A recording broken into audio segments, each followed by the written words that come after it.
वृंदावनेश्वरी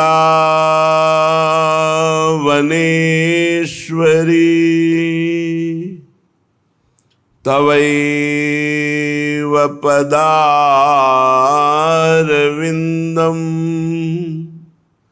प्रेमामृतैकमकरंद रसौघपूर्णम्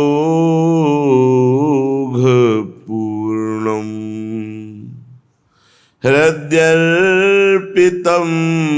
मधुपते स्मरतापमुग्रम्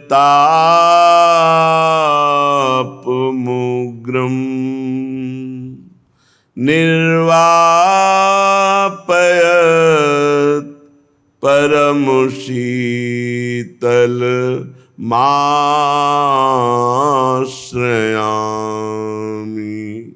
निर्वापयत् परमशीतल माश्रयामि।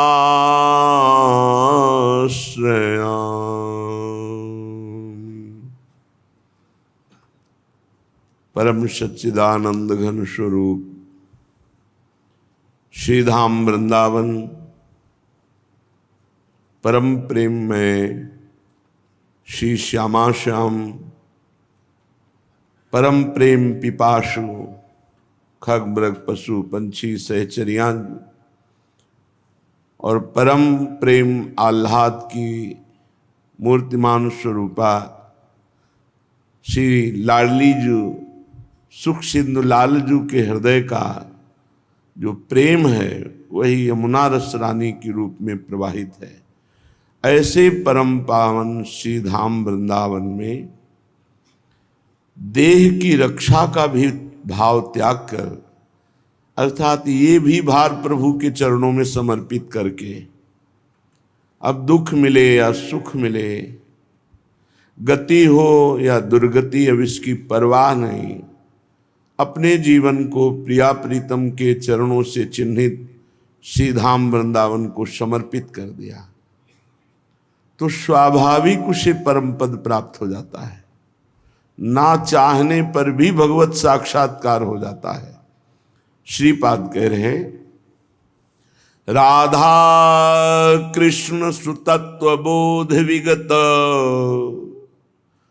व्यर्थोरुसास्तश्रमः श्री राधा चरणारविंद सहज स्वात्मैक्य भावोज्ज्वलः वैराग्येण बलीयसा नहि मना देहस्थिता व्याप्य हो जाते हा सकल प्रियो निवसति श्रीधाम वृंदावने। जो रसिक गुरुदेव के द्वारा श्री प्रिया प्रीतम तत्व को जान गया। क्या प्रिया प्रीतम तत्व? चिद चिद लक्षणम सर्वम राधा कृष्णमयम जगत। चेतन अचेतन सब में हमारे प्रिया प्रीतम विराजमान है। वो चाहे महात्मा हो, चाहे दुरात्मा हो, चाहे पापी हो, चाहे पुण्यात्मा हो, जड़ हो या चैतन्य हो, मेरे प्रभु सर्वत्र विराजमान हैं। अगर ये नहीं जाना तो तुम्हारी सब साधना और शास्त्र स्वाध्याय ये व्यर्थ गया। यही सवाल हल होना है। सर्वत्र आराध्य देव का भाव सिद्ध हो जाए तो वो महात्मा भगवत प्राप्त हो गया। वासुदेवा सर्वमिति सा महात्मा सुदुर्लभा। जो सर्वत्र भगवान वासुदेव को देखता है वो महात्मा बड़ा दुर्लभ है। ऐसा महात्मा बड़ा दुर्लभ है। यहां महात्मा का तात्पर्य केवल वेश से नहीं है, भगवत तत्व के ज्ञान से है। और यही भगवत तत्व ज्ञान कि जड़ में, चैतन्य में, चराचर जगत में मेरे आराध्य देव विराजमान है। श्री धाम वृंदावन का एकांत भाव से सेवन, एकांत भाव, प्राण समर्पित, बिल्कुल अपनी कोई परवाह नहीं करनी। अब वृंदावन जैसे रखे ये समर्पण कर दो, बहुत आनंदित हो जाओगे। जब तक अपनी चिंता है, अपने देह की चिंता है, अपने कल्याण की चिंता है, बहुत विलंब होगा भगवत प्राप्ति में। व्यास दास अब प्रगट बखानत, डारि भार पै भार, परम धन राधा नाम आधार। अब पूरे जीवन का भार में झोंक दिया, श्री जी जाने। बिल्कुल मस्त रहो, हर समय जब कहीं दृष्टि जाए तो तत्व भाव से जाए, और प्रिया प्रीतम का मधुर मधुर नाम स्मरण हो रहा। चिंता छोड़ दो, चिंता छोड़ दो। अभी तुम्हें विश्वास होने लगेगा कि प्रिया प्रीतम कैसे आपकी जिम्मेवारी स्वीकार किए हैं, कैसे आपका योगक्षेम वहन कर रहे हैं। जब तक आप अपनी चिंता करते हैं तब तक अहंकार का पर्दा होने के कारण आप ये समझ नहीं पाते कि भगवत विधान से आप चल रहे हैं। आपको लगता है मैं अपने और अपने परिवार का भरण पोषण स्वयं कर रहा हूं, इसमें भगवान कहाँ है।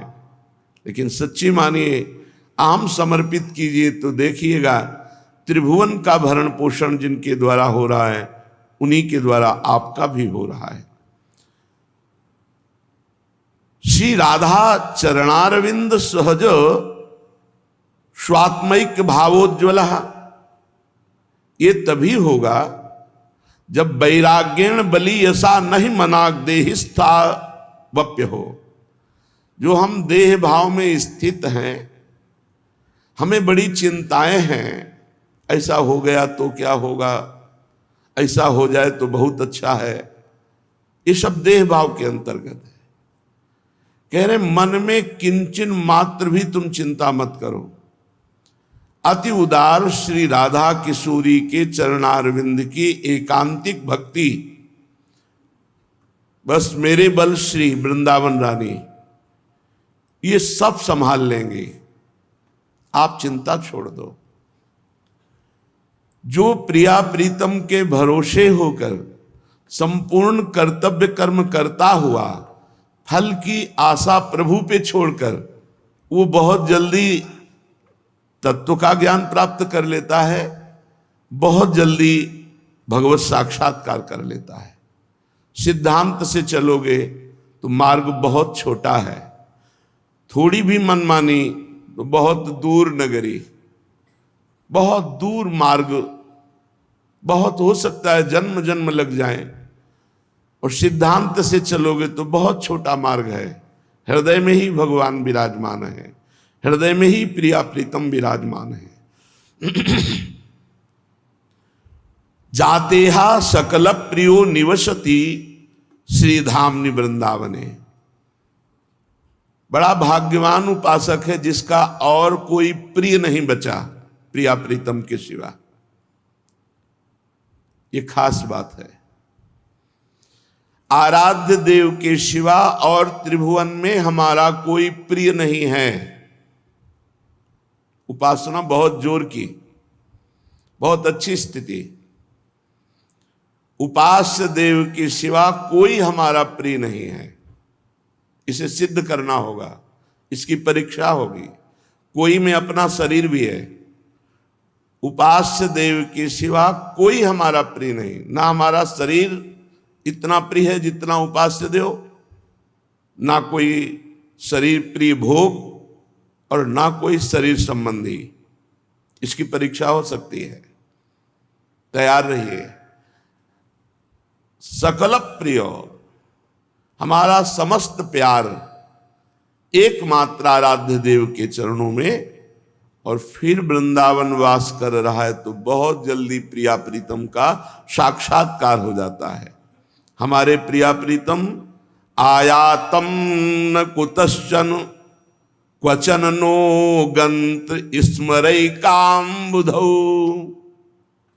ये कहीं से आए नहीं हैं, ये कोई अवतार लीला नहीं है, ये नित्य निरंतर श्रीधाम वृंदावन रूपी महल में विराजमान रहते हैं हमारे जुगल किशोर।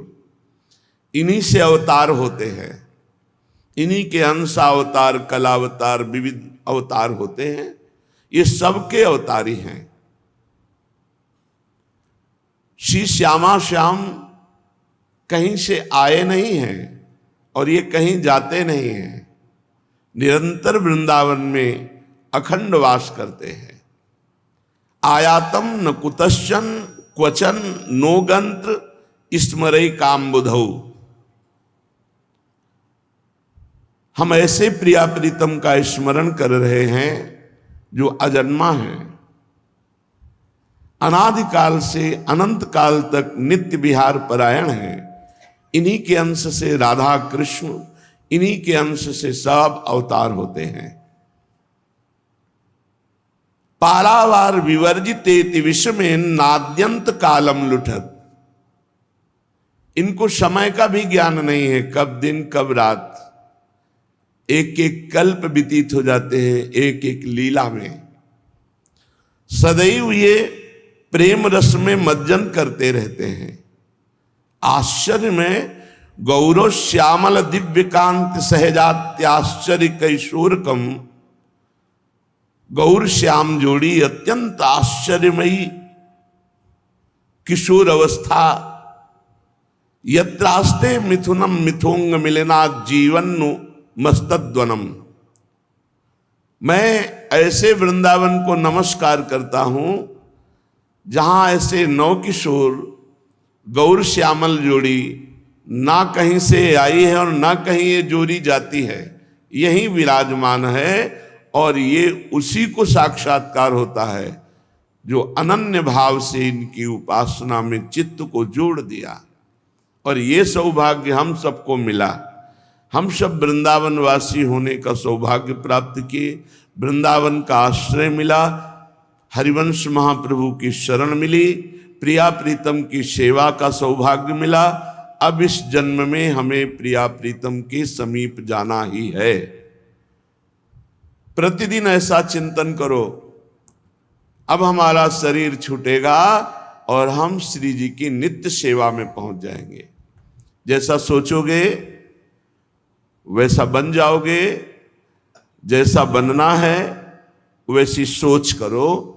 ये महान सिद्ध योगी लाल स्वामी जी ने गंगा के किनारे हमें नई अवस्था में बताया था। जैसा सोचोगे वैसा बन जाओगे, जैसा बनना है वैसी सोच करो। हम रोज ये चिंतन करें, हमारा शरीर पूरा होते ही हम दिव्य कांतिमय नवयुगल किशोर की दिव्य सेवा में पहुंच जाएंगे। हमें पास मिल गया है।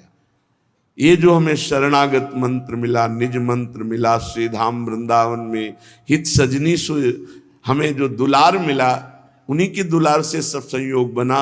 अब हमको सेवा मिलेगी, प्रगट सेवा मिली, नित्य सेवा श्रीअंग की मिलेगी, जो बहुत बड़े बड़े योगी महापुरुषों के ध्यान का विषय है। उन प्रभु के श्रीअंगों की हमें सेवा मिलेगी। चलते हैं श्रीमद् भागवत महापुराण प्रसंग चल रहा है। भगवान श्री कपिल देव जी माता देहूती जी के प्रश्नों का उत्तर दे रहे हैं। माता जी ने पूछा था अष्टांग योग, योग के द्वारा भगवान की प्राप्ति जिन्हें परमात्मा कहते हैं। योग कठिन साधन है। इसमें यम नियम, आसन, प्राणायाम, प्रत्याहार, ध्यान, धारणा, समाधि, यह अष्टांग योग है। बहुत कठिन है। यम नियमों का पालन करना और आसनों को सिद्ध करना, प्राणवायु को सूक्ष्म कर लेना, फिर इंद्रियों को अपने अपने गोलकों में स्थित करके समाधि भाव को प्राप्त होना। समाधि भी संकल्पित समाधि और संकल्प रहित समाधि, संप्रज्ञात समाधि, असंप्रज्ञात विचक्षणा समाधि, यहां तक पहुंचना तो बहुत कठिन बात है। प्रभु ने ध्यान का वर्णन किया कि जब कोई उपासक यम नियमों का पालन करता है तो हृदय पवित्र होता है, मन एकाग्र होता है। उसे फिर शरीर स्थित करना पड़ता है आसनों में। 48 मिनट से प्रारंभ होता है और 3 घंटे तक अनिवार्य होता है। 3 घंटे तक बिना हिले डुले, यदि सिद्धासन पद्मासन में तो उसे साधन सिद्ध उपासक कहा जाता है। जिसका साधन सिद्ध होता है, आसन प्राणायाम सूक्ष्म मन एकाग्र, वही भगवत ध्यान रूपी समाधि को प्राप्त होता है। कल वर्णन किया भगवान के रूप का,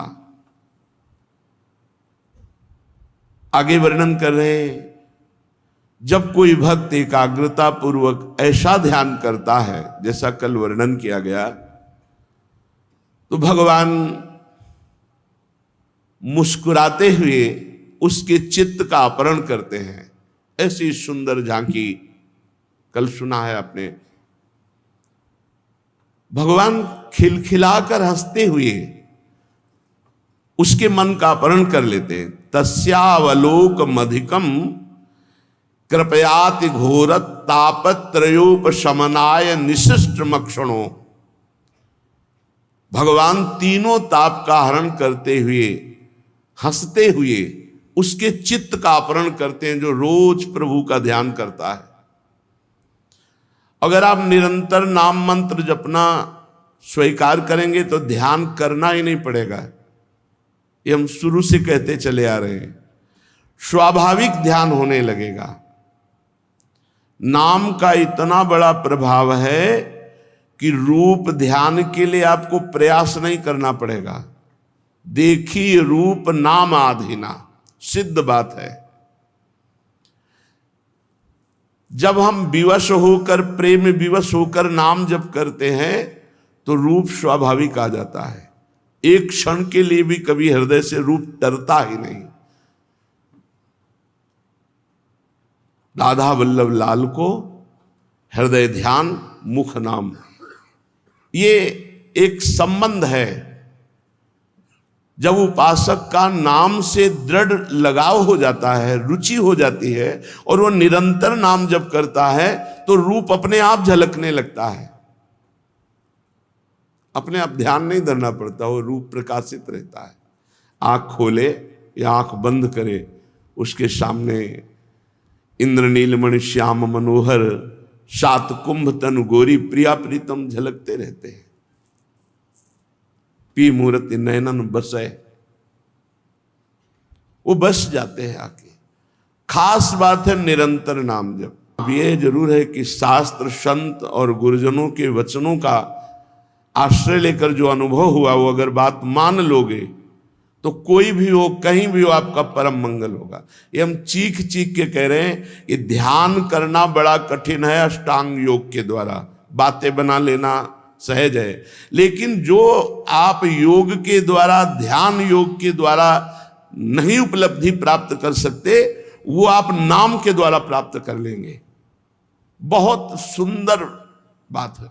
जपत हरि विवश तव नाम प्रतिपद विमल, तो मनसि तव ध्यान ते निमिष नहीं तरिबो। नाम जप का सीधे ध्यान से संबंध है। नाम पहारू दिवस निष्ठ ध्यान तुम्हार कपाट। बहुत ध्यान का संबंध है नाम से। जो जितना अधिक नाम निरंतर जपेगा, रूप अपने आप प्रकाशित हो जाएगा। हमारी ये बात बैठा लो। ऐसे ध्यान करने में मुनि मन ध्यान धरत नहीं पावत। देखी रूप नामाधीना। भक्त जनों के अत्यंत घोर तीनों तापों का शांत करते हुए उनके चित्त को चुराने वाला वो रूप प्रकाशित, और हंसते हुए प्रभु दिखाई देते हैं। श्री हरि का जो हास्य है, हासम हरे रवनताखिल लोक तीव्र शोकाश्व सागर विशोषण मत्युदारम। जो प्रभु का हंसते हुए ध्यान में दर्शन है वो बड़े से बड़े शोक अश्व सागर को सुखा देता है, जन्म मरण के दुख को मिटा देता है। बड़े बड़े मुनियों को काम मोहित कर लेता है, और हरि अपने भ्रकुटी संचालन से काम को नचाते हैं।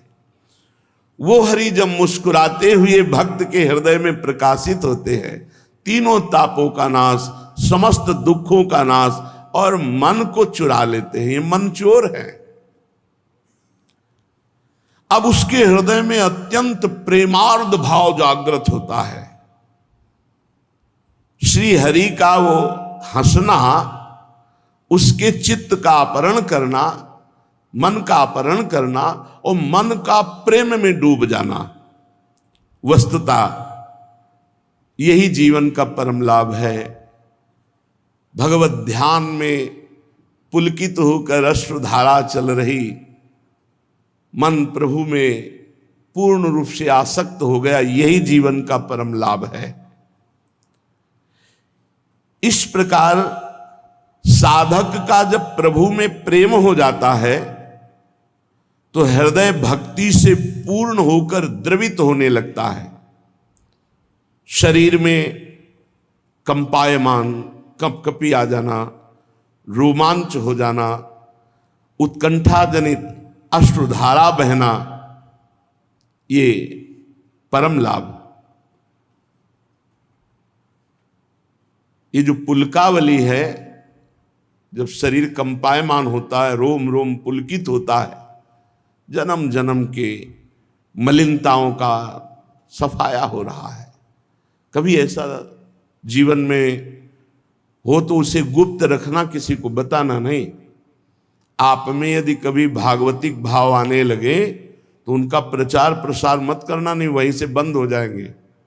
बहुत से ऐसे संत महात्मा साधक जन अपने अनुभव बताते हैं आकर के कि ऐसी ऐसी स्थिति थी, अब वो बंद हो गई। उसका कारण दो ही होता है, एक वैष्णव अपराध और एक अपने मुख से अपनी स्थिति का वर्णन कर देने से। एवं हरौ भगवती प्रतिलब्ध भावो भक्त्या द्रवद हृदय उत्पुल कहा प्रमोदात औत्कंठ बाष्प कलया मुहुरर्द मानस तच्चापि चित्त बडिशम सन कई वियुंक्ते। जब इस प्रकार साधक भगवत आराधना में लगता है तो उसका श्री हरि से प्रेम हो जाता है, प्रभु से प्रेम हो जाता है, हृदय भक्ति से द्रवित हो जाता है, शरीर आनंदातिरेक से रोमांचित, पुलकित, कंपायमान हो जाता है। उत्कंठा जनित प्रेम आश्रुओं की धारा बार बार बहने लगती है। फिर जैसे मछली कांटे में फंस जाती है, वो निकल नहीं सकती, ऐसे ही मन हरि में फंस जाता है, वो निकल नहीं सकता कि अब वो विषय की तरफ भाग पावे। माता जी, जैसे तेल खत्म हो जाने पर दीप शिखा अपने आप भस्म होकर राख हो जाती है, वैसे ही ऐसे भक्त के जिसका शरीर रोमांचित, अश्रुधारा, कंपायमान, हृदय भक्ति से द्रवित, उसका संपूर्ण आश्रय, विषय, राग, ये सब नष्ट हो जाता है। ना किसी व्यक्ति वस्तु का आश्रय, ना किसी व्यक्ति वस्तु से कोई आसक्ति, ना कोई भी भोग वासना, शांत हृदय। जैसे दीपक का तेल खत्म, बाती जलकर राख हो गई। अब वो ब्रह्माकार, भगवदाकार स्थिति में आ गया। उठते बैठते, चलते फिरते, खाते पीते, सोते जागते, हर समय प्रभु में स्थित है। ठाड़े बैठे परे उताना, कबीर काहे हम राहें ठिकाना। ब्रह्माकार स्थिति, भगवदाकार स्थिति। इस अवस्था के आने पर जीवत्व का नाश हो गया। अब वो जीव नहीं रहा। जीव कहा गया देहाभिमान के कारण, देह भाव के कारण। अब ध्याता, ध्यान, ध्येय, त्रिपुटी का लय हो गया। केवल ध्येय बचा, ना ध्याता और ना ध्यान क्रिया, केवल ध्येय। ब्रह्म नहीं, माया नहीं, नहीं जीव नहीं काल, अपनी हूं सुधि ना रही एक रहे नंदलाल। अपनी हूं सुधि नहीं। ये स्थिति, शरीर यंत्रवत सेवा कर रहा है, कोई शुद्धि नहीं। शुद्धि तो करुणा निधान प्रभु ने चुरा ली। एक रहे नंदलाल, केवल प्रीतम में। जैसे गोपी जनों की बेचने जा रहे दही, शुद्धि नहीं, कह रहे कोई गोविंद ले ले, कोई दामोदर ले ले, कोई माधव ले ले। ये स्थिति। अब वो अखंड परमात्मा में स्थित सर्वत्र परमात्मा का अनुभव करता है। अभ्यास से चित्त वृत्ति का परमात्मा में निरंतर जोड़ना अविद्या का नाश करना है। बहुत बढ़िया बात है।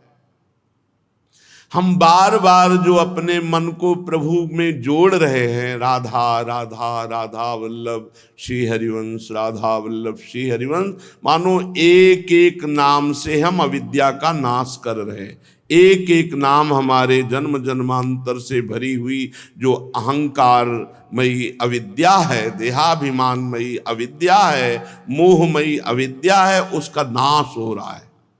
इसी को दूसरे रूप में नवयोगेश्वरों ने वर्णन किया।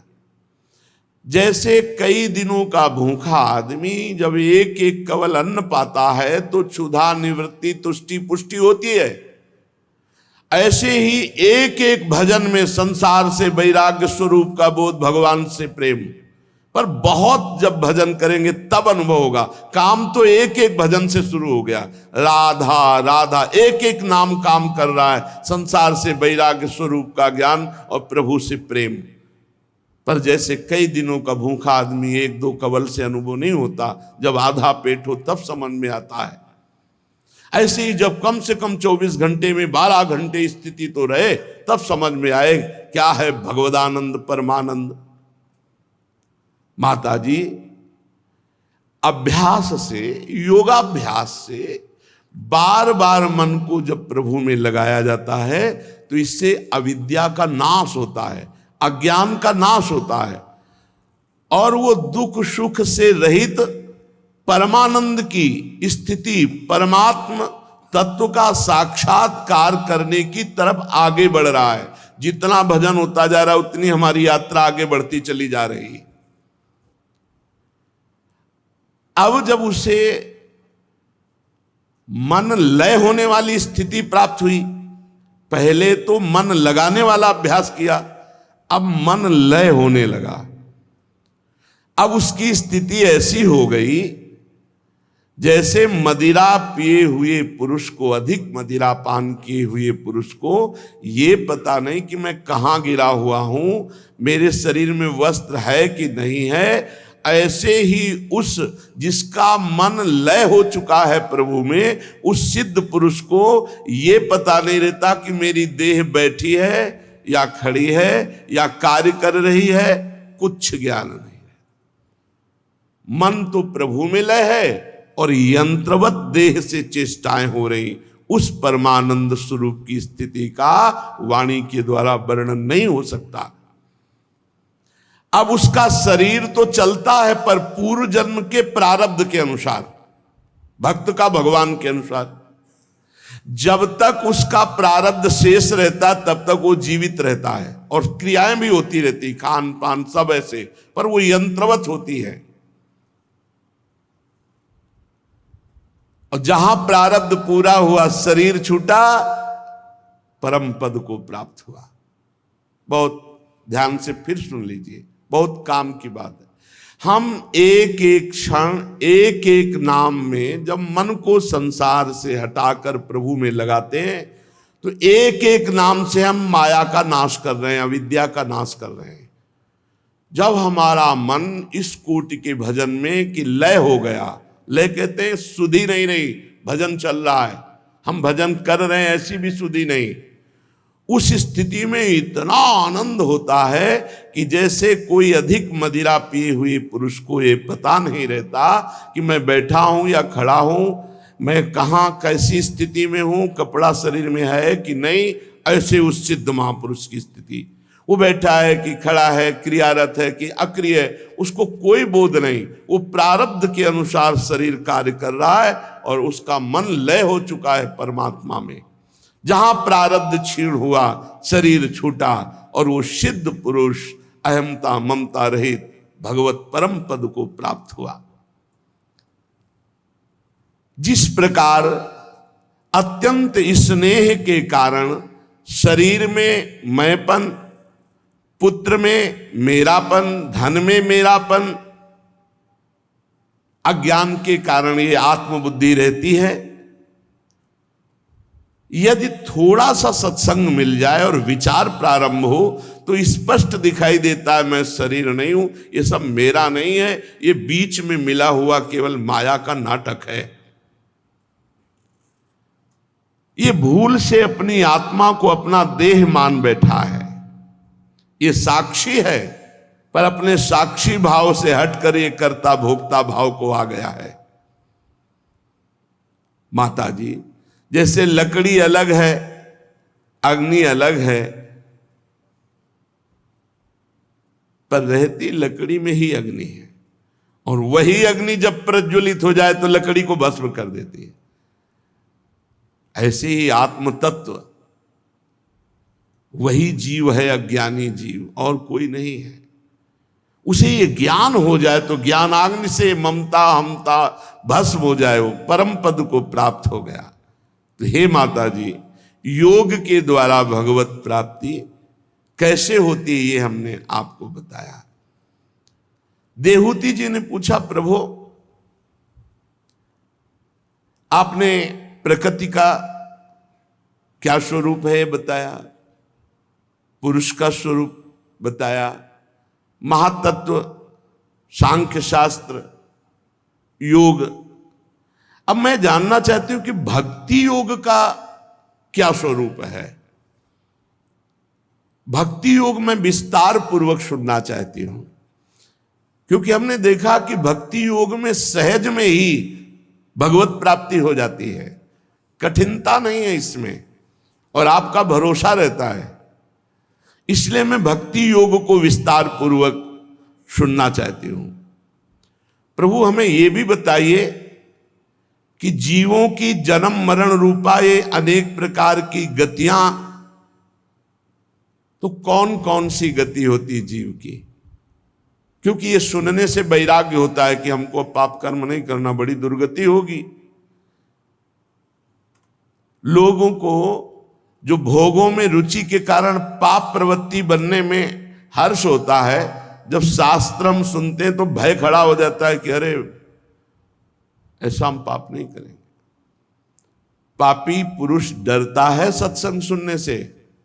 अभी एकांतिक में एक भगत जी आए थे, उन्होंने कहा हमारे मित्र हैं, वो लोग कहते हैं कि अगर आपका कोई चैप्टर उसमें आ भी जाए तो तुरंत तो हाथ रख देते, देखना भी नहीं चाहते। अगर वृंदावन किसी भी तरह लाए तो वो यहां नहीं आएंगे, वो बाहर बड़े दूर खड़े रहे, आवाज न सुनाई दे। तो हम उनसे पूछते हैं ऐसा क्यों? बोले बाबा की आवाज आ जाएगी अगर हमारे कान में तो हमारा सब छूट जाएगा, इसलिए हम सुनना नहीं चाहते। बोले वो गलत आचरण करते हैं, इसलिए वो यहाँ ना एकांतिक में आना चाहते हैं, ना सत्संग में, ना आपकी कोई क्लिप देखना चाहते हैं। उनका बचे कब तक बचेंगे? अगर हरि कृपा होगी तो कभी तो एक ऐसा थप्पड़ पड़ेगा ही माया का कि उनको इस सुनने की आवश्यकता होगी। और अगर एक बार सुन लिया तो श्रवण द्वार से शब्द जाकर उनके हृदय का परिवर्तन करेंगे। परिवर्तन तो शुरू हो गया सही माने में, जब वैज्ञानिक ढंग से अगर आंतरिक सोचा जाए तो परिवर्तन शुरू हो गया है। क्योंकि उसे रोकना चाह रहा है, सुनना नहीं चाह रहा है। अब आ जाएगा सुनना। एक राग में द्वेषात्मक वृत्ति होती है। राग तो आ चुका है, महत्व तो आ चुका है, लेकिन द्वेषात्मक, अब वो द्वेष जिस दिन मिटा उस दिन वो भाग पड़ेगा परमार्थ की तरफ। यह आंतरिक विज्ञान के द्वारा सोचा जाता है। ये जन्म मरण रूपा अनेक प्रकार की गतियां जो जीवों की होती हैं, इनके सुनने से भोगों से वैराग्य हो जाता है, गंदे आचरण करने की हिम्मत नहीं पड़ेगी।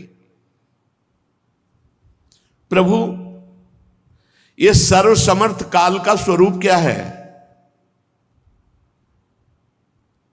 ज्ञान दृष्टि लुप्त हो जाने के कारण देह आदि मिथ्या वस्तुओं में अभिमान हो गया है। बुद्धि के कर्मासक्त रहने के कारण चिरकाल तक अज्ञान में सोया हुआ जीव चिंता में फंसा हुआ है। बेटी का ब्याह हो जाए तो काम हो जाए, बेटी का ब्याह, कितनी चिंताएं, और ऐसे चिंता करते करते मर जाता है, हाथ कुछ नहीं लगता। बहुत बड़ी अविद्या की मार है, बहुत बड़ी अविद्या की मार है। अब जो लोग संसार में वो जान रहे हैं, क्या बताना। ऐसे माया में फंसे हुए जीवों को जगाने के लिए आप योग भास्कर प्रकट हुए हैं।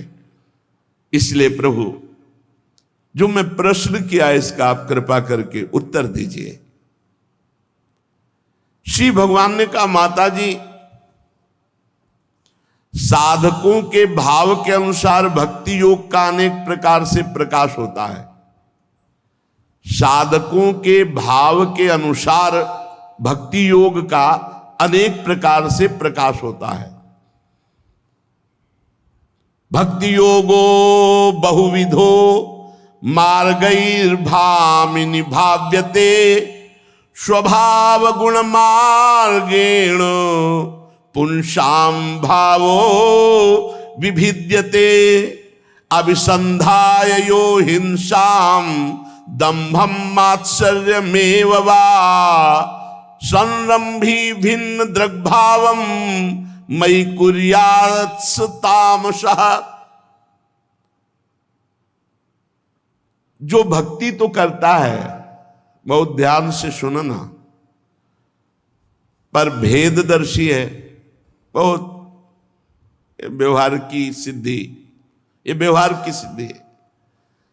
जाति पक्ष का अभिमान रखना, कुलाभिमान में, विद्वता का अभिमान में, साधना के अभिमान, कभी कभी बहुत अपवित्र बुद्धि आ जाती। गए गए, ये सब में श्री भगवान है, किसी का भी अपमान करोगे तुम्हारी भक्ति गई। ये बहुत सूक्ष्म विषय है। किसी का भी कभी, किसी जीव को भी नहीं, किसी जीव को भी घृणित भाव से मत देखो, उसमें भी भगवान है।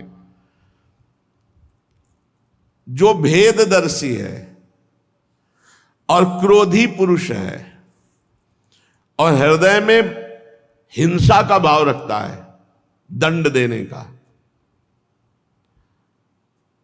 भजन है, माला चल रहा है, तो जरूरी नहीं कि भगवान की प्रसन्नता के लिए चल रहा है।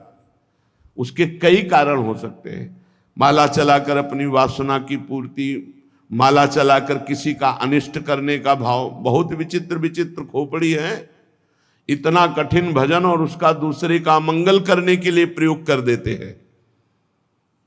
ये जो मारण, वशीकरण, उच्चाटन, ये सब जपई के द्वारा होता है।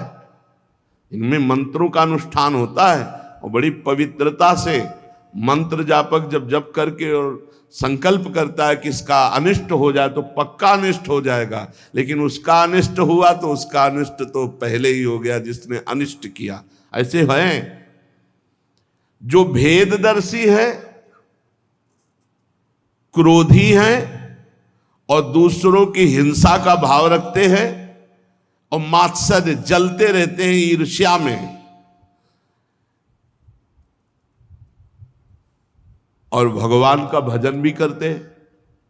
ऐसा नहीं कि भजन नहीं करते, भगवान कहते हैं कि वो मुझसे अपनापन भी रखते हैं, तो वो तामसिक भक्त है, भगवान की प्राप्ति नहीं होगी। तामसिक भक्त को भगवान की प्राप्ति नहीं होती। क्योंकि वो दूसरे से भेद दर्शन करता है, वो हिंसा का भाव रखता है। भजन केवल भगवान की प्राप्ति के लिए होना चाहिए। भजन कहीं मान प्राप्ति के लिए, किसी को कष्ट देने के लिए, किसी का नाश करने के लिए, किसी का अमंगल करने के लिए कभी संकल्प मत होने देना मन में। नहीं, वो भक्ति का स्वरूप तामसिक हो जाएगा। तामसिक भक्ति से भगवान की प्राप्ति नहीं होती। जो भगवान का प्रेम है वो तामसिक भक्ति से प्राप्त नहीं होता। दूसरा, जो पुरुष विषय के लिए भजन करता है, भोगों के लिए, यश के लिए भजन करता है, हमारा नाम रोशन हो जाए और मेरी प्रतिमादि का पूजन करता है, लेकिन लोगों से व्यवहार बड़ा कड़ुआ करता है। श्रद्धा है उसकी भगवान की प्रतिमा में, लेकिन बाहरी व्यवहार बड़ा उसका अमंगल रहता है, वो राजसिक भक्त है। ऐसे भक्तों को भी भगवत प्रेम की प्राप्ति नहीं होती। तीसरा है सतोगुणी भक्त, जो पाप नाश के लिए भजन करता है, भगवान को अर्पण करने के लिए भजन करता है। भजन करना, पूजन करना हमारा कर्तव्य है, इस बुद्धि से पूजन करता है, वो सात्विक भक्त है। ये आया है, ये मार्ग में आ रहा है, लेकिन ये भी पूरा प्रशंसनीय नहीं है, ये भी प्रशंसनीय भजनानंदी नहीं है। प्रशंसनीय भजनानंदी है बिना किसी कारण के अखंड, जैसे गंगा की धारा समुद्र में जा रही, ऐसे तैल धारावत भगवान के भजन में डूबा हुआ है। कोई चाह नहीं, कोई चाह नहीं।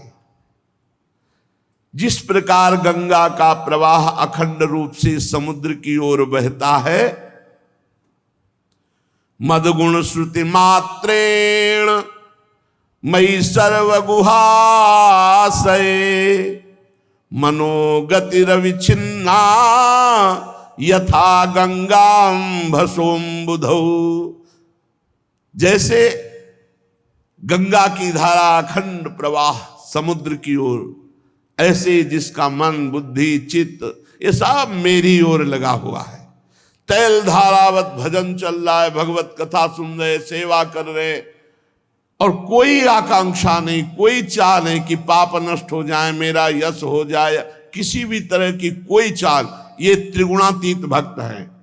तमोगुणी, रजोगुणी, सतोगुणी भक्त का वर्णन, और ये त्रिगुणातीत भक्त है जिसका निष्काम भाव से अखंड भजन चलता है। ये निर्गुण भक्ति योग है, गुणातीत भक्ति योग है। इससे भगवान का प्रेम प्राप्त होता है, इससे भगवान का साक्षात्कार होता है। यद्यपि सतोगुणी भक्ति भी सम्माननीय है, जो पाप नष्ट करने के लिए भगवान की प्रतिमा में पूजन करते हैं, भजन करते हैं, पाठ करते हैं अपने कल्याण के लिए, ये भी वंदनीय है। पर वास्तविक भक्ति जो भगवान को अधीन करती है, जिससे प्रेम की प्राप्ति होती है, वो अखंड तैल धारावत, अखंड गंगा की धारा जैसे समुद्र में जा रही, निरंतर भजन, भगवान की गुण श्रवण, भगवान की लीला चरित्र गायन, भगवान की सेवा, और कोई फल की आकांक्षा नहीं। ये महाभागवत। मम भक्ति युक्तो भोनम पुनात। ऐसे जो मेरे निष्काम भक्त हैं, निर्गुणिया, त्रिगुणातीत, यहां निर्गुणिया का मतलब निराकार स्वरूप से नहीं, त्रिगुणातीत, तामसिक भक्त, राजसिक भक्त और सात्विक भक्त से ऊपर ये है गुणातीत भक्त। बोले सालोक्य सारिष्ट सामीप्य सारूप्यैकत्वमप्युत दीयमानं न गृह्णन्ति बिना मत्सेवनं जनाः सैव भक्ति योगाख्य आत्यंतिक उदाहृतः ये नाति व्रज त्रिगुणम मदभावायोपपद्यते। माता जी, मेरे जो ऐसे निष्काम भक्त होते हैं, जो निरंतर भजन करते हैं, उनको मैं देना चाहता हूं, पर वो मेरी सेवा को छोड़कर सालोक्य सारिष्ट सामीप्य सारूप्य सायुज्य इन मोक्षों को स्वीकार नहीं करते। सालोक्य भगवान के नित्य धाम में निवास करना, सारिष्ट भगवान के समान ऐश्वर्य भोग भोगना, सारूप्य भगवान की नित्य समीपता और सारूप भगवान के नित्य धाम में निवास करना, सालोक्य सारिष्ट भगवान के समान ऐश्वर्य भोग भोगना और सामीप्य भगवान के नित्य समीप रहना, सारूप्य भगवान का सा रूप धारण करना और सायुज्य भगवान में समा जाना। ये पांचों मोक्ष भक्त नहीं चाहते। भगवान की सेवा को छोड़कर भगवान देना चाहते पर ये मोक्ष नहीं चाहते। मुक्ति का तिरस्कार करने वाला ये प्रेम भक्ति योग, यही सर्वश्रेष्ठ भक्ति है। इसके द्वारा तीनों गुणों को लांग कर मेरे प्रेम रूप अपराकृत स्वरूप को प्राप्त होकर मेरी नित्य सेवा में मगन रहता है मेरा भक्त।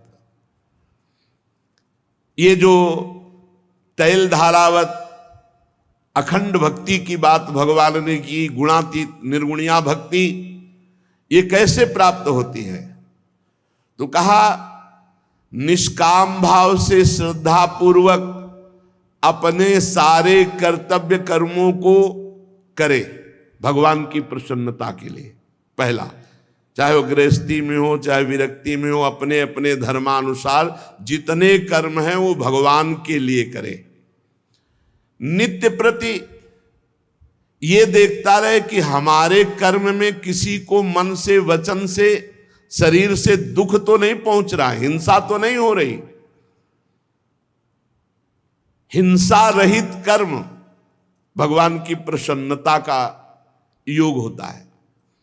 अगर मन वचन कर्म से किसी को हम दुख पहुंचाकर कर्म कर रहे हैं, वो भगवान की प्रसन्नता का कर्म नहीं होगा। भगवान के लिए जो हम कर्म करें उसमें सावधानी है, मन से वचन से और शरीर से किसी को दुख नहीं पहुंचना चाहिए। उसी से उत्तम गुणातीत भक्ति का योग प्राप्त होगा। दूसरा, मेरी प्रतिमा के श्री विग्रह के दर्शन, सेवा, स्पर्श, स्तुति, वंदना, प्रणाम, ये त्रिगुणातीत भक्ति प्राप्त करने के लिए भगवान वर्णन कर रहे हैं। सबके घर में ठाकुर सेवा होनी चाहिए। कलिकाल है, भरोसा रखो प्रभु की सेवा का। अरे बड़े बड़े योगी मुनियों को माया ज्ञानी नाम चेतांश देवी भगवती ही सा बलादा कृष्ण मुहाय महामाया प्रेक्षति। कैसे तुम्हें बताए? जब आप प्यार करोगे तो स्वयं ठाकुर आ जाते हैं और इतनी लीला करते हैं, मस्त कर देंगे, मस्त। प्रभु के श्री विग्रह की पूजा, दर्शन, स्तुति, स्पर्श, वंदना, प्रणाम, ये निर्गुणिया भक्ति प्रदान करेगी। ठाकुर जी का श्रृंगार करके जब दर्पण दर्शा करके और जब ऐसे दर्शन करो ना, वो रोज चित्त हरते हैं। बस रोते रहो, आनंद में रोते रहो। सब कोई ठाकुर सेवा विराजमान करो, हमारी बात मान लो। व्यवस्था ना हो तो नाम सेवा विराजमान कर लो, राधा नाम विराजमान कर लो सेवा। सेवा के बिना कोई घर नहीं होना चाहिए, सेवा के बिना कोई साधक नहीं, सेवा होनी ही चाहिए। हमारी बात मान लो। ठाकुर जी विराजमान कर लो, अंतिम में वो तुम्हारी देख रेख कर लेंगे, अंतिम में देख रेख कर लेंगे। वो जिनके पास कोई सेवा के लिए नहीं है, ठाकुर जी विराजमान कर लो, जब तक हाथ पैर चले तुम सेवा करो, इसके बाद वो सेवा करेंगे। देख लेना, आप हमारी बात को देख लेना। वो किसी न किसी रूप में आके तुम्हारी सेवा संभाल लेंगे। हम आपसे सच्ची कहते हैं, जितना आपसे हाथ पैर चले अपने ठाकुर को दुलार कीजिए, बाद में वो आपका दुलार करेंगे, आप रोते रहोगे, इतना दुलार करेंगे। कितना सौभाग्य आपको राधा नाम छूने को मिलता है। स्नान जब करते हैं आपको प्रभु का स्पर्श मिलता है। प्रभु सर्वत्र भी तो श्री विग्रह में तो मूर्तिमान विराजमान है। बहुत विचित्र, बहुत विचित्र, अति विचित्र भगवंत गति। अनुभव कीजिएगा, जब आप प्यार करोगे तो पता चलेगा कैसे खेलते हैं आपके संग। प्रभु के श्री विग्रह को विराजमान करो, स्पर्श, पूजा, स्तुति, वंदना, प्रणाम, सेवा, इससे निर्गुणिया भक्ति प्राप्त हो गई, त्रिगुणातीत। और तीसरी बात, समस्त प्राणियों में मेरी भावना। चौथी बात, भोगों का आकर्षण, त्याग, वैराग्य। कुछ भी भोग लगाना हो तो आप पहले मत पाना। पहले पाना जानते हो कैसे होता है? गरम गरम चीज देखियो, पहले ही आपने जो है मन के द्वारा नहीं, तुरंत मन के द्वारा पहले भोग में पहुंचाना है। आप उसको जल्दी जल्दी दिखा दो, लाओ, ठंडा हो जाएगा, ये भोग नहीं लग रहा है, ये ठीक नहीं बात है, ठंडा हो जाएगा। नहीं, स्वाद तो प्रभु पाएंगे, हम तो बात के प्रसाद पाएंगे। पहले सब प्राणियों में भगवत भावना, और किसी भी भोग के लिए लालायित ना होकर उच्छिष्ट के लिए लालायित होना। यज्ञावशिष्ट, यज्ञावशिष्ट पाने की अभिलाषा रखना, मनिया नहीं। यज्ञावशिष्ट भगवत और भगवत भक्तों के पाने के बाद जो जूठन बचे वो पाना। उसमें जो भक्तों को पवाने के बाद जो बचा, उसी में नेवला घूम गया तो आधा स्वर्ण का हो गया। और पूरी राजसूय यज्ञ में लोटा स्वर्ण का नहीं हो। बोले महाराज, मुग्दल ऋषि की सतुआ यज्ञ के बराबर नहीं आपकी राजसूय यज्ञ। किसी भी भोग को तत्काल देखकर अपनी रसेंद्री न पाने लगे, पहले प्रभु के पास। और दीनों पर विशेष सम्मान और दया। भूत भविष्य लोक 14 में भये होए हरि प्यारे, 300 व्यवहार हमारो अभिमानिन ते न्यारे। ये अभिमानियों से दूरी और दैन्यों से प्यार, सबके प्रति मित्रवत व्यवहार हो, पर आसक्ति किसी से न हो, ममता किसी से न हो। यम नियमों का पालन, शास्त्रों का स्वाध्याय, और भगवान के नाम का उच्च स्वर से कीर्तन।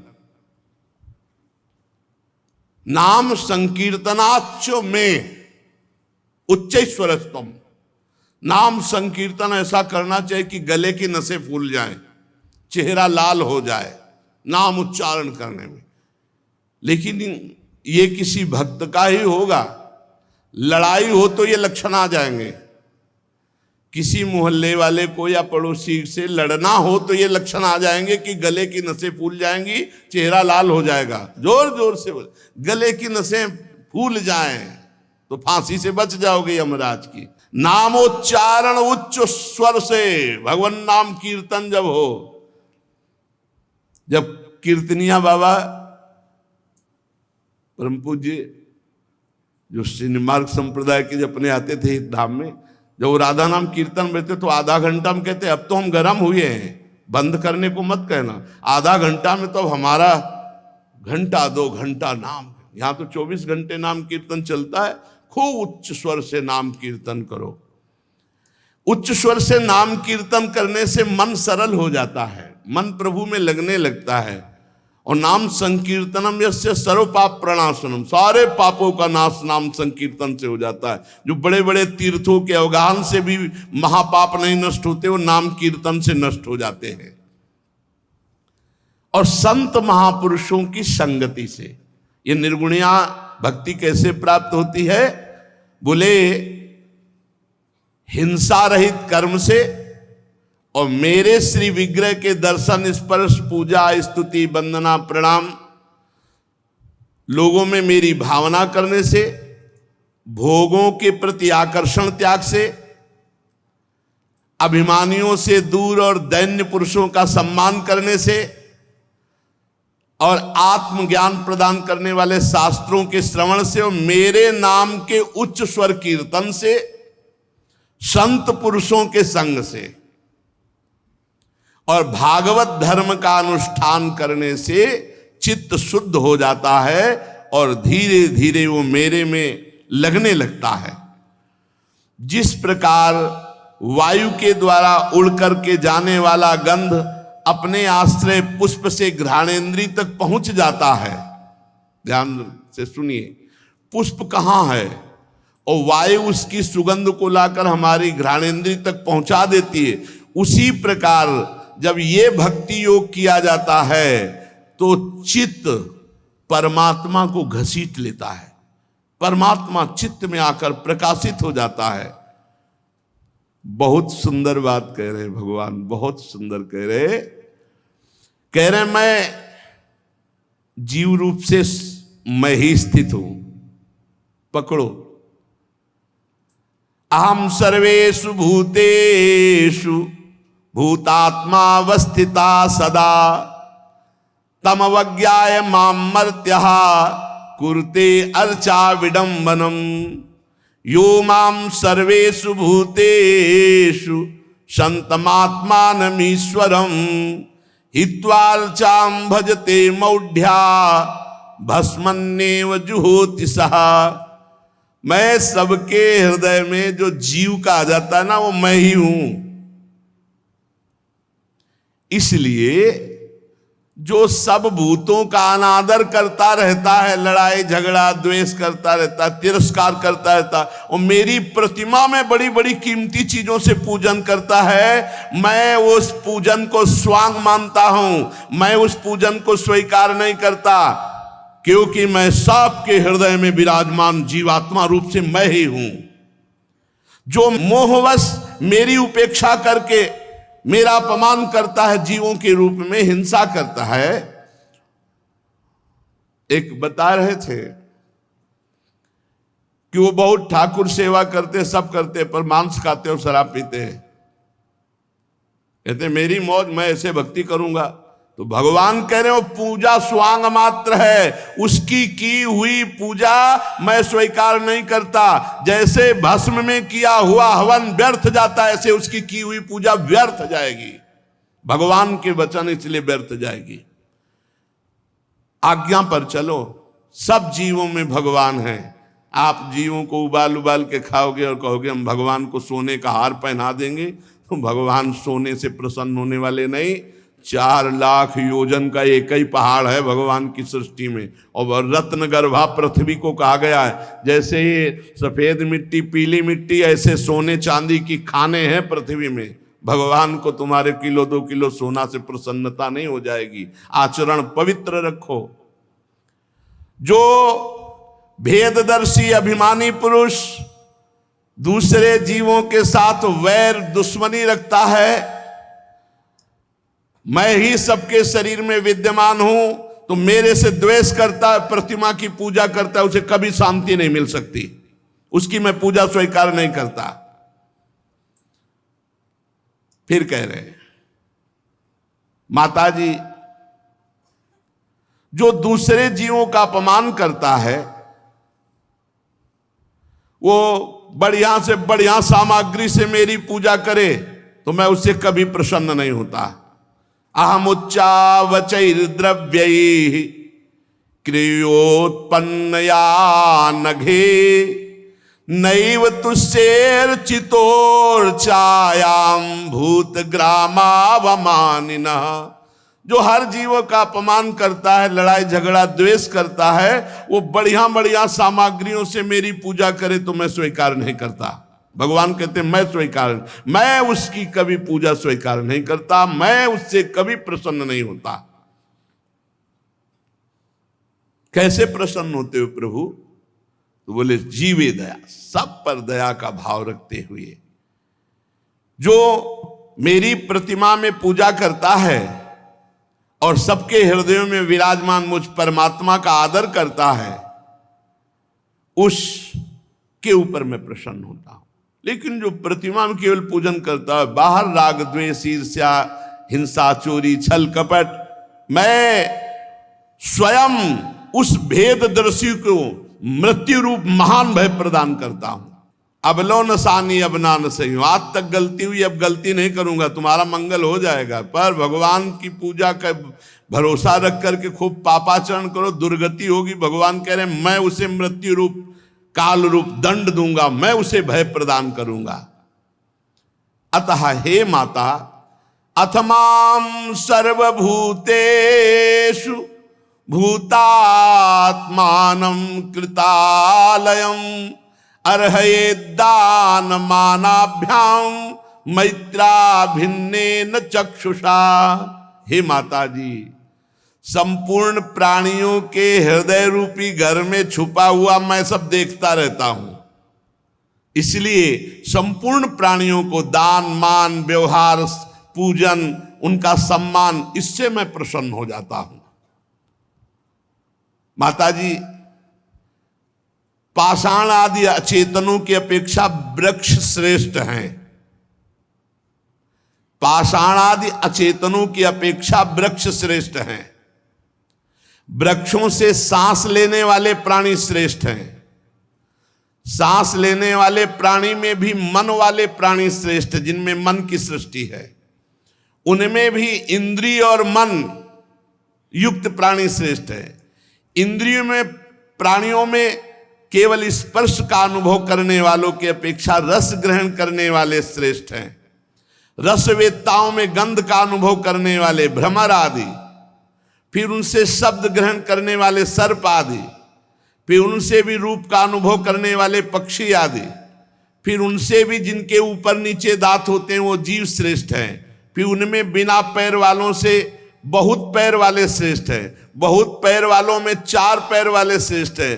4 पैरों वालों में 2 चरण वाले मनुष्य श्रेष्ठ हैं। मनुष्यों में भी 4 वर्ण श्रेष्ठ हैं। उनमें भी ब्रह्म ऋषि श्रेष्ठ हैं, जो वेदों के ज्ञाता और वेदों के तात्पर्य ब्रह्म को जानने वाले हैं। उन तात्पर्य जानने वालों से संशय निवारण करने वाले श्रेष्ठ हैं। संशय निवारण करने वालों से भी उस धर्म का अनुष्ठान करने वाले श्रेष्ठ हैं। और उनकी अपेक्षा भी जो संपूर्ण कर्म और फल और शरीर सब कुछ मेरे को अर्पित कर दिए, वो भक्त श्रेष्ठ हैं। भगवान के भक्त से बढ़कर कोई श्रेष्ठ नहीं। जो समदर्शी हैं, निरंतर चित्त से मेरा चिंतन करते हैं, सब प्राणियों में मेरा ही दर्शन करते हैं, इससे बढ़कर कोई नहीं है। इसलिए माता जी, सब जीवों में मैं विराजमान हूं ये जानकर सबको प्रणाम करो। मनसैतानि भूतानि प्रणमेत बहु मानयन। हर जीव को सम्मान दो, प्रणाम करो, सब में भगवान विराजमान। भगवान का आदेश है। जो प्राणियों को सम्मान देता है और मन से प्रणाम करता है, मैं बहुत जल्दी प्रसन्न हो जाता हूं। चलो तन से ना प्रणाम करो, मन से तो सबको प्रणाम करो, सब में भगवान विराजमान है। अगर किसी के भी दुख का तुम कारण बने तो भक्त किस बात का, सुख का कारण बनो। मनुष्य जीवन मिला है, विवेकवान हो। माता जी, मैंने तुम्हारे लिए भक्ति योग, अष्टांग योग, प्रकृति पुरुष, इसका वर्णन किया। एक भी साधन ठीक से कर ले तो भगवत प्राप्ति हो जाएगी। एक भी साधन। भक्त भगवान कहते हैं, योगी परमात्मा कहते हैं, ज्ञानी पर ब्रह्म कहते हैं। वही भगवान, वही परमात्मा, वही पर ब्रह्म का अद्भुत प्रभाव संपन्न ये वैचित्र रूप जो देख रहे हैं, ये विचित्रता है, वही परमात्मा है, वही ब्रह्म है, वही भगवान तुम्हारे सामने है। माया के नेत्र इसलिए देख नहीं पा रहे हो। और जो इन सब रूपों को अपहरण कर लेता है उसका नाम काल है, वो भी भगवान का स्वरूप है। प्रकृति और पुरुष इसी के रूप हैं। वो परमात्मा स्वरूप प्रकृति भी है और पुरुष भी है, और काल भी परमात्मा, सब परमात्मा स्वरूप है। माता जी, ये जिसे भगवान कहते हैं ना, इसका ना तो कोई मित्र, ना कोई शत्रु है, ना तो कोई सगा है, ना कोई पराया है।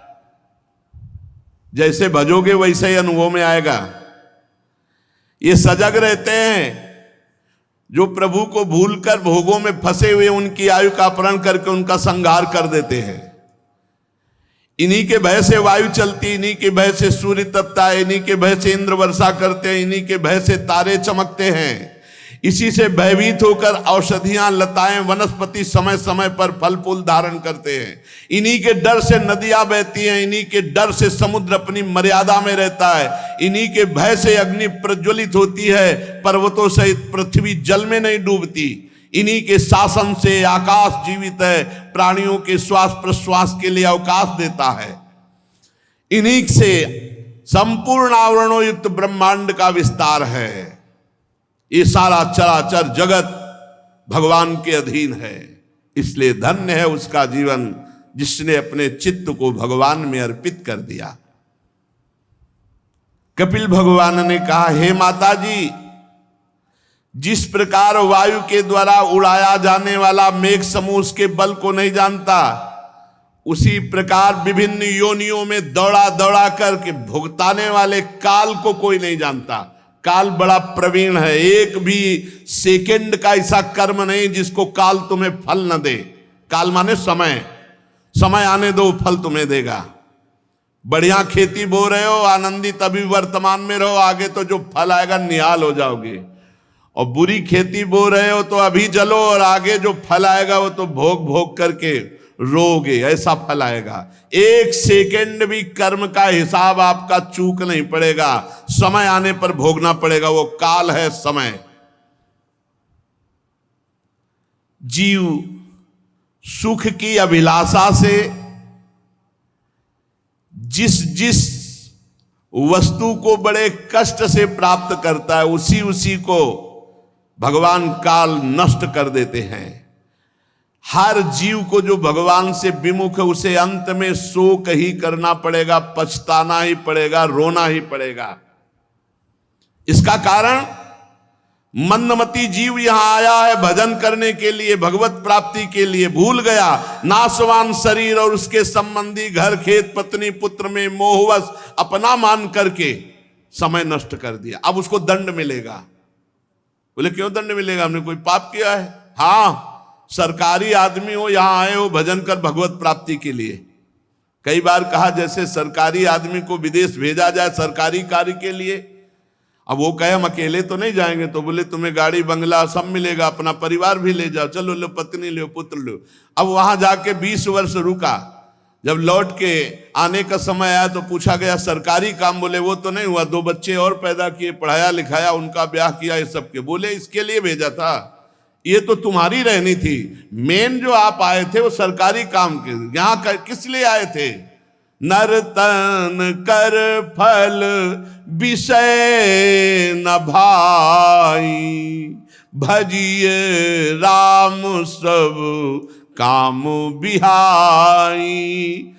ये शरीर मिला था साधन धाम मोक्ष कर द्वारा भगवान ने भेजा, और पाई न जे परलोक संहारा सो परत दुख पावई। अब उस विदेश जाने वाले आदमी को सरकारी जेल होगी, तुमने सरकारी सुविधाएं भोगी लेकिन सरकारी काम नहीं किया, इसलिए तुम्हें दंड मिलेगा। तो यहां जितने भी मनुष्य हैं अपने कर्तव्य का पालन करते हुए परमात्मा प्राप्ति के लिए आए हैं। मोहवश वो इस नाशवान शरीर को मैं मान लेता है, इसके संबंधियों को अपना मान लेता है, धन खेती मकान पत्नी पुत्र मेरा, और भूल गया भगवान का भजन। कौन भगवान किस लिए आए थे? इस मंदमती जीव को फिर अगली योनियों में जबरदस्ती जन्म लेना पड़ता है। सुअर कुत्ता नाली का कीड़ा भूत प्रेत न कितनी 83,99,999 योनियां, और जहां जहां जिस जिस योनि में जाता है वहां वहां उसकी दुर्गति होती है। कैसे तुम्हें बताएं, कैसी कैसी जीवों को कष्ट मिल रहे हैं, कैसे जिंदा ऐसे खोलते हुए तेल में डाल दिए पकोड़े की तरह उसको उबाल रहे हैं जीव को। कच्छप है या कोई भी जीव, क्या क्या कष्ट भोग, वो सब जीव क्या कर सकता है उस समय क्या कर सकता है? अब वो गर्म पानी में खौलाया जा रहा है, फिर काटा जा रहा है, फिर क्या क्या। हमें लगता है रोटी दाल तो भारत ही में चलती होंगे, वो भी कम हिस्से में नहीं, अधिकतर देशों में हमने सुना कि मांसाहार ही प्रधान भोजन होता है। अब यही सब जीव जंतु खाए, वही सब हमें तुम्हें बनना होगा अगर भगवत प्राप्ति नहीं करी। जिस जिस योनि में जाता है उस योनि में भारी कष्ट प्राप्त होता है। अरे बहुत बहुत बहुत बहुत कष्ट होते हैं, बहुत कष्ट होते हैं। नीचे से आग सुलगा दी, ऊपर लोहे के छड़ में ऐसे पैर बांध दिए और धीरे धीरे जल जल के ओ ऐसे दुर्गति इनकी सबकी होनी है, उनको पता नहीं लगता। इस संसार में जीव जिस जिस योनि में जाता है उसी उसी योनि में वो मगन हो जाता है और ये पता नहीं चलता कि उसका नाश होने वाला है। एक बार महाभारत में प्रसंग आता है, भगवान श्री कृष्ण द्वैपायन व्यासदेव जी जा रहे थे तो एक कीड़ा बड़ी रफ्तार से रास्ते को पार कर रहा था। तो भगवान व्यासदेव जी सब भाषाओं के ज्ञाता हैं, तो उन्होंने कीड़े से गए, इतना गंदा जीवन नाली का कीड़ा, तू कितनी घबराहट से पार जा रहा, क्यों? बोले तुम्हें सुनाई नहीं दे रही घर घर करती हुई बैलगाड़ी आ रही है, हमारे ऊपर चढ़ जाएगी तो मर जाएंगे। अरे बोले मर जा तो अच्छा, दूसरी योनि प्राप्त होगी, कीड़े की योनि। तो बोले तुम्हें पता है, तुम्हें व्यासदेव वाला शरीर जितना प्रिय ना उतना में कीड़े वाला शरीर प्रिय है। जिस जिस योनि में जाता है उसी योनि में वो मगन हो जाता है। जंतुर्वै भव एतस्मिन् याम याम योनि मनुव्रजेत तस्याम तस्याम सा लभते निर्वृतिम न विरज्यते। वो उससे वैराग्य नहीं धारण करता उसी शरीर, और उसी शरीर को पीड़ा देते हैं। बहुत कष्ट की बात है। अच्छा, मनुष्य नहीं देते, जीव जीव को दे रहा है। बहुत से हिंसक जीव एक दूसरे को खा रहे हैं, कितनी पीड़ा है। जंगली जो कुत्ते होते हैं वो जैसे गाय आदि को किसी को गिरा पाए ना तो वो मारते नहीं है, वो पीछे से खाना शुरू कर देते हैं। जब तक उनकी छाती तक नहीं पहुंचते तब तक वो कराते रहते हैं, आधा खा जाते हैं, तब वो मरते हैं। मतलब सिंह आदि तो पहले गला दबाकर मार देते हैं, लेकिन ये जो हिंसक भेड़िया हैं, कुत्ते हैं जंगली, ये कितना उस जीव को कष्ट, विशाल का शरीर भैंसे का, और वो पीछे से खा रहे हैं। अब 10, 15, 20 मिनट में जितने भी हैं वो खाते खाते जब आगे पहुंचेंगे दिल तक तब उसके प्राण जाएंगे। तब तक कितना भारी कष्ट, जरा सा नोच के देखो कितना कष्ट लगता है। वैसे बहुत दुर्गति अन्य योनियों में है। ये भगवान की माया से ऐसित मोह से युक्त हो जाता है कि विष्ठा का कीड़ा भी बनने पर उसे ऐसा ही सुख मिलता है जैसे इंद्र को। इंद्र अपने शरीर को, तो विष्ठा का जो कीड़ा का शरीर है वो उसको उतना ही आनंद है। हमें तुम्हें लग रहा है घृणा के, उसको उतना ही आनंद है। ये मनुष्य शरीर प्राप्त करके वो महामूर्ख है जो शरीर में, स्त्री में, पुत्र में, घर में, पशु में, धन में, बंधु बांधवों में आसक्त हो करके मनोरथों में शरीर को पूरा कर रहा है, भजन नहीं कर रहा है। बड़ा मूर्ख है, बहुत भोगना पड़ेगा। इस शरीर के पोषण की चिंता से संपूर्ण अंग जल रहे हैं। अरे बुद्धि भ्रष्ट हो जाए तो सब नष्ट हो जाता है। रात दिन केवल खान पान की ही चिंता, भोग की चिंता। हमें मरना है, भगवत प्राप्ति करना है, ये कोई बातें नहीं है दिमाग में। यहां तो सत्संग है, धाम है, तो यहां तो जागृति। गांव में देखो आप, बहुत जो बड़े भगत कहे जाते हैं 2-4 अगरबत्ती लगा दिए बस हो गए, बस दिन भर वही प्रपंच के कार्यों में रति। शरीर पोषण की चिंता में लड़कवा को पढ़ाना, बिटिया का ब्याह, परिवार के कर्तव्य बढ़िया है, लेकिन ये भगवान के मानकर करो। चिंता क्यों करते हो? नाम जप करो, मेहनत करो। भगवान बहुत सुंदर निर्णय देते, पूरी सृष्टि का पालन पोषण कर रहे। अब करोगे पाप और चाहोगे मंगल तो कैसे हो जाएगा? वो इनकी चिंता में संपूर्ण अंग जलते रहते। दुर्वासना से दूषित हृदय तो बुढ़ापा में भी वो पापई का चिंतन करता है। बड़ी समस्या है। ये मत सोचो कि बुढ़ापा में जितेंद्रिय हो जाओगे, नहीं नहीं, बहुत सावधान। शरीर इंद्रियां साथ नहीं देती और पाप वासना बढ़ती चली जाती हो, ऐसे कार्य बन जाते हैं पूछो मत। और जब जवानी होती तो भजन में मन नहीं लगने देते, कौन? भोग वासना। और छोटे छोटे बच्चों की तोतली बातें, इतना मन फंस गया कि कब जवानी व्यतीत हो गई और कब बुढ़ापा गया पता नहीं चला। अब सावधानी खूब बरत रहा है पर दुख बढ़ता चला जाता है। फिर वो हिंसा वृत्ति के द्वारा धन संचय करके उन लोगों का भरण पोषण करता है। जो लोग उसका साथ नहीं देंगे नरक में भोगना पड़ेगा।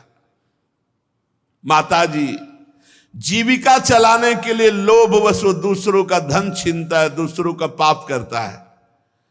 जब उसका वो प्रयत्न नहीं चलता, कुटुंब के भरण पोषण में असमर्थ हो जाता है, तब दरवाजे पर बैठा लंबी लंबी सांसें छोड़ता है, चिंतातुर होता है।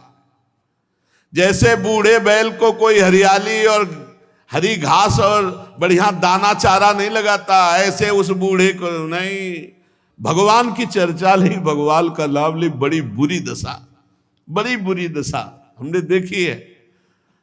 देखिए वयोवृद्धों के से मिलकर के जब भ्रमण कर रहे थे, इसलिए फिर भी उसे वैराग्य नहीं होता। माता जी जिसका पालन उसने किया था वो अब उसे पाल रहे हैं। वृद्धावस्था कारण शरीर बिगड़ गया, रोगी हो गया, मंद बुद्धि पड़ गई, भोजन नहीं मिल रहा, पुरुषार्थ कुछ हो नहीं रहा, मरने जा रहा है, फिर भी उसको भगवान याद नहीं आ रहे, भजन याद नहीं आ रहा। वही लड़का बच्चा परिवार के प्रति उसकी आसक्ति होती है। अब जब मृत्यु का समय निकट आता है तो श्वास प्रश्वास की नलिकाएं कब से रुकने लगती हैं, आंख चढ़ जाती है, बड़ा कष्ट होता है श्वास लेने में, घुरघुराहट होती है, श्वास नहीं लेते बनता, बहुत आसक्ति बुरी होती है। अब वो बोल नहीं सकता, बूढ़ा मूढ़ मरने जा रहा है, स्वजन के लोग उसे अचेत देख रहे हैं। उस समय भयंकर नेत्र, जिनके देखने मात्र से पेशाब और शौच छूट जाती है। यमराज के 2 दूत आते हैं, वो पिटाई अंदर करते हैं कि मलमूत्र सब त्याग देता है। दृष्ट्वा त्रस्त हृदया स्रकन मूत्रम विमुंचति, मलमूत्र छूट जाता है, इसी पिटाई होती है। और जिसलिए राधा राधा कृष्ण कृष्ण पिटाई विटाई नहीं होती। भगवान के पार्षद आते, जैसे हाथी के गले से फूलों की माला छूट गई, ऐसे शरीर छूटा भगवान के धाम को, कमाई कर ले होश में। अब वो कुटुंब के पोषण में लगा हुआ जो वृद्ध है, उसकी पिटाई यमदूत करते, मलमूत्र का त्याग करता है, फिर उसको बांध करके यम पास में और बलात् यमलोक की लंबी यात्रा तय कराते हैं। रास्ते में घुड़की, रास्ते भर में शरीर कांपता है, और रास्ते में जिन्होंने दूसरे जीवों को नोच नोच के खाया, वो सब भयंकर रूप धारण करके मिलते हैं। वो नोचते हैं उस पापी को, वो व्याकुल होता है। ऊपर से यमदूतों के चलते हैं कोड़े, घुड़की, मार, और नीचे दावानल, ऊपर लू, सबसे ऊपर तपती हुई सूर्य की गर्मी। ऐसी अवस्था में एक बूंद पीने के लिए जल नहीं, भोजन नहीं, विश्राम नहीं, छाया नहीं। अब वो आगे बढ़ने की शक्ति नहीं रहती, यमदूत घुड़कते और मार पिटाई करते उसे चलना पड़ता है। अब वहां तो न मरना है और न मूर्छा है, मार मार के जब चेतना आती फिर उठता है, फिर मार। यमदूत उसे शीघ्रता पूर्वक यमपुरी को ले जाते हैं, और यमपुरी का मार्ग यहां मृत्यु लोक से 99,000 योजन है। योजनानाम सहस्त्राणी नवतिम नवचाध्वना त्रिभिर्मुहूर्तैर्द्वाभ्याम वा नीतः प्राप्नोति यातना। 3 मुहूर्त में तय करना होता है। 3 मुहूर्त, बहुत कम समय। 3 मुहूर्त में, ये बहुत कम समय वाले में मुहूर्त।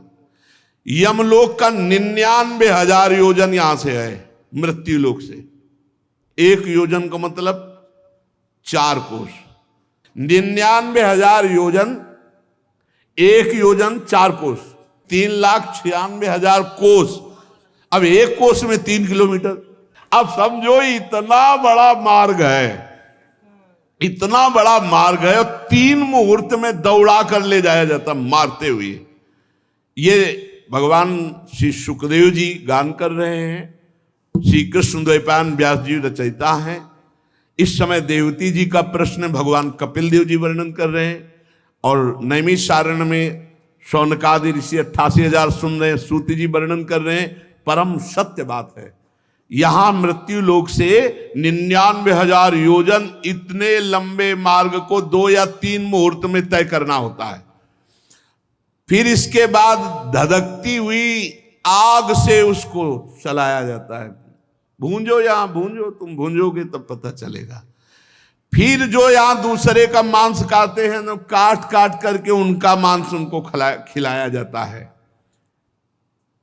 अब वो कहीं आग से जलाया जाता है, कहीं काट काट करके मांस उसका खिलाया जाता है, कहीं यमपुरी के भयानक कुत्ते और गिद्धों द्वारा उनकी आंतें खींची जाती हैं, बड़ा बड़ा कष्ट दिया जाता है। कभी शरीर को काट काट कर टुकड़े, कभी हाथी से चिरवाना, कभी पर्वतों से गिराना, कभी गैस के गड्ढों में बंद कर देना, कभी कोल्हू से पीला जाना। हे माता, इस प्रकार तामिस्त, अंध्र तामिस्त, रौरव महारौरव नरकों की यंत्रणाएं भोग करके, चाहे स्त्री हो चाहे पुरुष, जो पाप करेगा उसे नरक भोगना ही पड़ेगा। माताजी, ये जो लोग कहते हैं ना कि नरक स्वर्ग इसी पृथ्वी लोक में है, यही सब है, ऐसा नहीं है, बची हुई है। बोले यहां जो भोग मिलता है वो बचा हुआ। क्या बचा हुआ? जैसे किसी भयानक अपराधी को जब सजा होती, बोले आजीवन कारावास, 5 लाख रुपया जुर्माना। अब जब जुर्माना नहीं दे पाएगा तो उसको फिर सजा में बदला जाएगा। तो ऐसे ही नरक भोगना तो है वो सजा, और जो मृत्यु लोक में उसका बचा हुआ दंड मिलता है वो समझो जुर्माना, सजा। बोले इतना कठिन? तो देख लो, यहाँ 5 मिनट की घटना का पूरा जीवन सजा काटना पड़ता है, और अगर 5 मिनट की घटना ज्यादा भयावही हुई तो फांसी की भी सजा हो जाती है। आप सोचो, 5 मिनट की सजा में आजीवन कारावास, तो इतने पाप किए हैं तो नरक में कितना हिसाब किताब होगा। इसका ब्याज भी तो है, इसका ब्याज भी है। पाप कर्म हर चंद्रायण सूर्यायण में बढ़ता है, ऐसे पुण्य कर्म बढ़ता है। बहुत होश से ये कर्म भूमि में आप आए हुए हैं। माताजी, जो कष्ट भोग कर अपने कुटुंब के ही पालन और केवल पेट पोषण में लगा रहता है, कभी भगवान का भजन, धर्म कार्य, कभी दूसरों का हित ये नहीं करता, वो पापी ऐसे फल भोगता है। फिर यहां शरीर जो छोड़ा गया है उससे उसका कोई मतलब नहीं रहता। नया शरीर यातना देह का उसे प्राप्त होता है। परिवार के लोग नहीं जानते, सो यहां पिंड दान कर रहे हो, उसको वहां नरक भोगना पड़ रहा है। नाम जप, श्रीमद् भागवत का पाठ, भगवत कीर्तन, भगवत भजन, इससे कल्याण होता है। खूब नाम जप करो जिंदा में, अपने लिए, अपने भगवान की प्रसन्नता के लिए कुछ तो कर लो। अरे मेहनत करो, हल चलाओ, रामकृष्ण हरि बोलते जाओ, क्या फर्क पड़ता है? भगवान का नाम मात्र ही आपका परम कल्याण कर देगा। तो इसलिए माताजी, मनुष्य जीवन प्राप्त करके भगवत प्राप्ति अवश्य कर ले। अगर भगवत प्राप्ति से चूका तो उसकी दुर्गति पक्की है। इसलिए खूब नाम जप करो, भगवत चर्चा सुनो, दूसरों की सेवा करो, दूसरों का उपकार वाला कार्य करो, जिससे भगवान प्रसन्न हो जाए और हमारा आवागमन चक्र रुक जाए। शेष चर्चा आगे। श्री राधा वल्लभ लाल की जय।